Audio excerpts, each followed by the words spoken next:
আমি ইউটিউবে একটা ভিডিও দেখেছি, যারা পুরী বা দীঘাতে বেড়াতে আসে অনেকে এই রিলসটা বানায় যে জলটা যখন ঢেউটা আসছে, সমুদ্রের ঢেউটা যতটা অব্দি জলটা আসছে সেখানটাতে দাঁড়ায়, এবার পরের টাইমেও যখন আবার ঢেউটা আসবে ঠিক অতটা অব্দি আসবে, কিন্তু তারা সেখানটাতে দাঁড়িয়ে রাম লিখে দেয়, তখনই সেই রাম লেখাটার আগে অব্দি জলটা আসে, সে তারপর অব্দি আসে না। দেখি এই জলটা কত দূর এলো, ঠিক এই জায়গাটা অব্দি এলো, ঠিক আছে।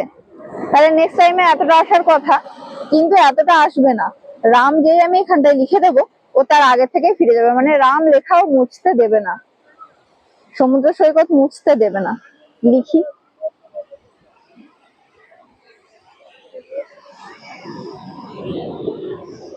রাম লেখার আগের থেকেই চলে যায়।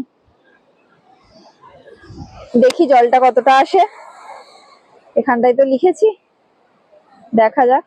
তখন কিন্তু এখানটা অব্দি জলটা এসেছিল, এবারে আসে কিনা দেখি, নাকি তার আগে থেকেই ফিরে যায়,